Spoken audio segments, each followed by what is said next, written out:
Salut Danica! Salut Cole! Et salut tout le monde!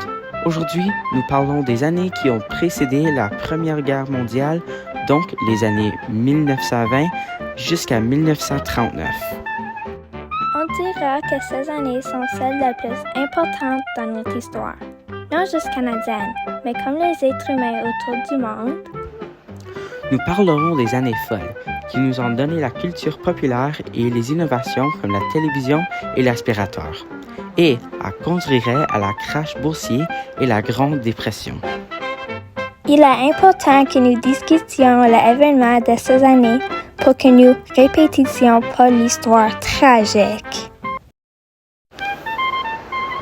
La fin du Première Guerre mondiale nous a donné cette époque qui nous appelons les années folles. Après la guerre, le désir pour une meilleure vie était un sentiment commun entre les gens. Pour vivre des vies plus convenientes et faciles, donc plusieurs innovations technologiques ont été introduites aux gens. Certaines de ces innovations incluent feux de signalisation électrique inventé par Garrett Morgan en 1923 pour mieux contrôler le flux de circulation entre les véhicules à cause du grand nombre de voitures qui sont dans les endroits urbains et peuplés. Des produits surgelés, une idée mise en réalité par Clarence Birdseye pour que les mains sont plus vite et faciles à faire. À cause que plus de femmes sont dans la main-d'œuvre aussi que les hommes, il n'y avait pas de personnes à la maison pour que les soupers après le travail. Donc, ils faisaient des soupers qui sont plus faciles à cuire en moins de temps. Des pansements ou band-aids pourraient avoir une façon nouvelle pour les plus facilement appliquer des bandages sur les blessures plus petites, avec un adhésif sur un côté donc il est facile à coller sur sa peau. Un des plus populaires est l'aspirateur. Ceci est une invention magnifique qui nous donnerait une manière de nettoyer la maison en façon plus facile, sans avoir besoin de mettre l'huile de coude comme avec le balai. Et une liste des items inventés dans les années folles n'est complète sans mentionner la télévision, le chose qui contribue à la divertissement moderne et est important à notre culture populaire moderne. Ces nouvelles inventions ont été la raison pour laquelle les années folles étaient nommées la deuxième révolution industrielle.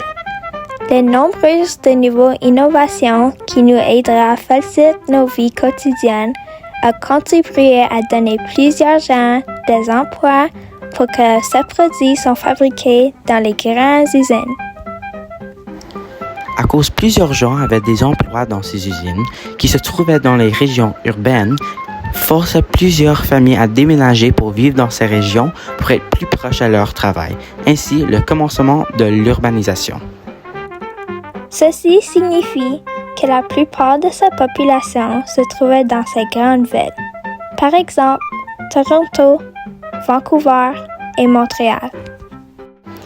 Avec l'augmentation de l'urbanisme, nous avions besoin des nouvelles technologies pour accommoder les grands nombres de personnes, comme les rues plus grandes, des hôpitaux plus grands et des bâtiments comme les appartements, qui ont été bâtis plus grands verticalement pour accommoder plus de personnes en prenant moins de place. Et ceci était bon pour les travailleurs et les gens d'affaires qui voulaient produire et en produire autant que possible à plus de gens au possible. Mais il y avait aussi des côtés négatifs à l'urbanisation aussi.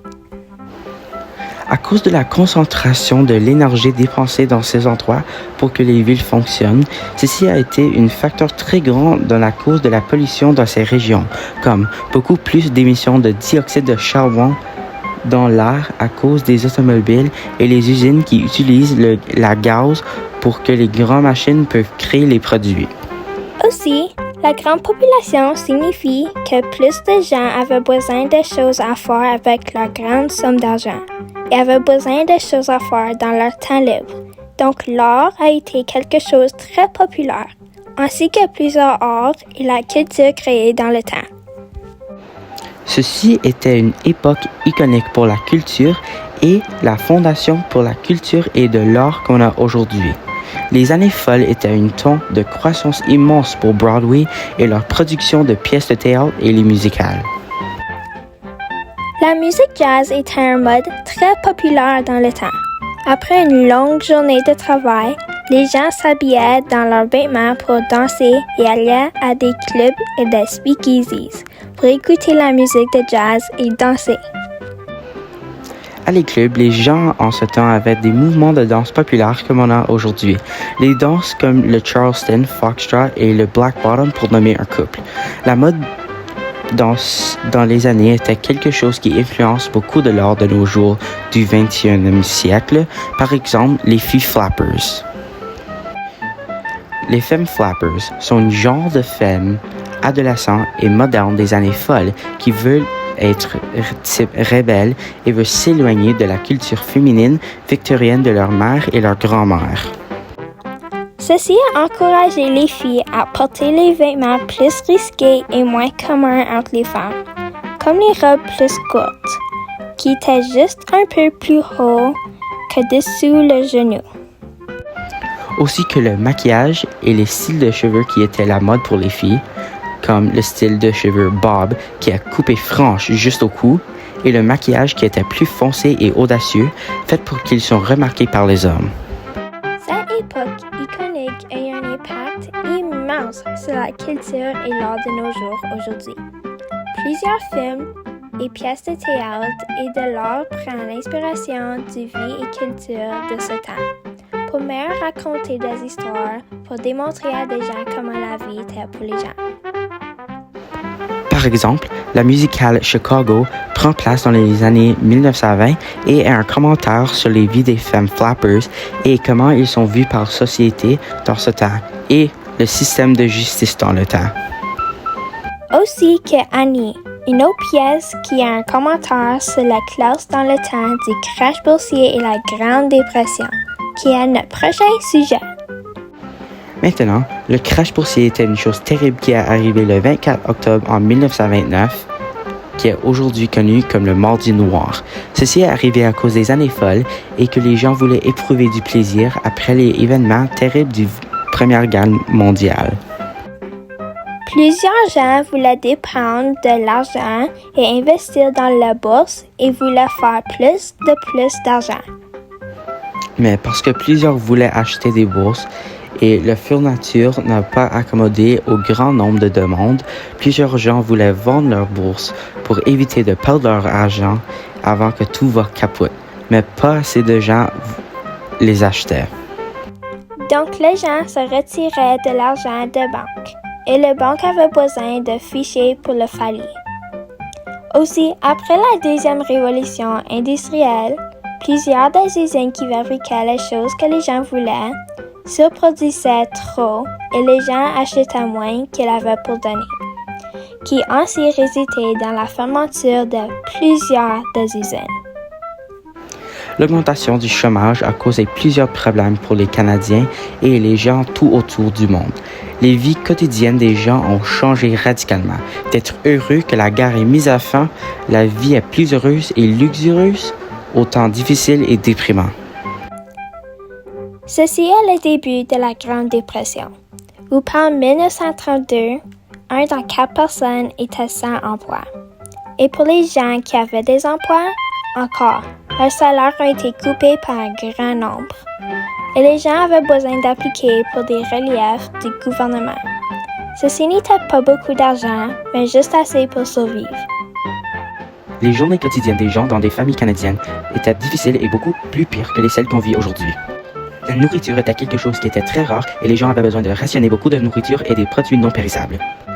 Avec ceci, des gens qui vivaient dans une maison étaient plus nombreux à cause du port d'abri, ainsi que beaucoup de gens vivaient avec leurs parents et ou leur famille non immédiate. Les vêtements pour les enfants qui grandissaient à un taux vite étaient souvent des vêtements utilisés de leurs frères et leurs sœurs. Beaucoup d'enfants quittaient l'école pour aider leurs parents avec la maison ou à chercher du travail. Les parents exerçaient beaucoup de responsabilités pour faire ceux qui ont tout le besoin nécessaire pour vivre. Souvent, les femmes ou les mères prenaient contrôle du budget et s'organisaient des radiants et de la nourriture pour que tout le monde avait la nourriture qu'il avait besoin. Et les hommes avaient besoin de souvent prendre des enfants loin de leur maison pour qu'ils puissent profiter pour leur famille.